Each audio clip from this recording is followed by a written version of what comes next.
یہ حضرت عبداللہ ابن مسعود سے ہے رضی اللہ تعالی عنہ، یہ بھی مسلم شریف کی روایت ہے۔ حضور فرماتے ہیں ما بعث اللہ من نبی فی امتہ قبلی الا کان لہ حواریون واصحاب،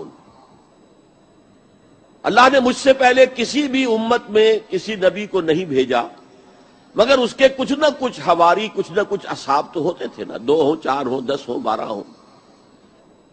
حضرت عیسیٰ کے حواری 12 تھے، ایمان لانے والے کل کہتے ہیں 72 تھے، بہرحال کچھ نہ کچھ ساتھی، حواریون واصحاب یاخذون بسنتہ ویقتدون بامرہ، وہ کیا کرتے تھے؟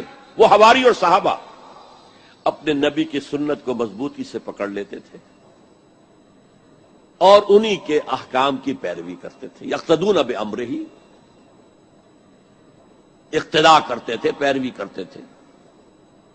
ثم انہا تخلف من بعدہم خلوف، پھر ہمیشہ ایسا ہوا ہے کہ بعد میں کچھ ایسے ناخلف اٹھے، یقولون ما لا یفعلون ویفعلون ما لا یؤمرون،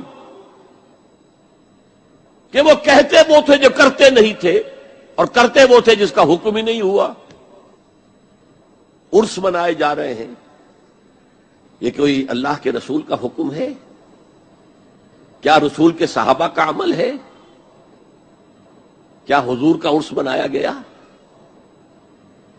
عید میلاد النبی ایک نئی عید ہو گئی ہے، کیا اس کا حکم دیا محمد رسول اللہ نے؟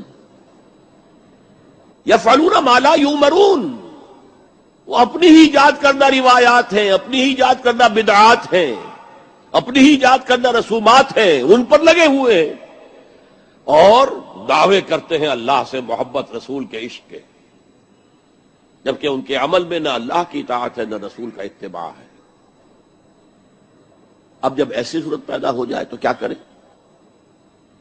فمن جاہدہم بیدہ فہو مومن، تو جو مسلمان بھی ان کے خلاف جہاد کرے گا اپنے ہاتھ سے، اپنی طاقت سے، وہ مومن ہوگا۔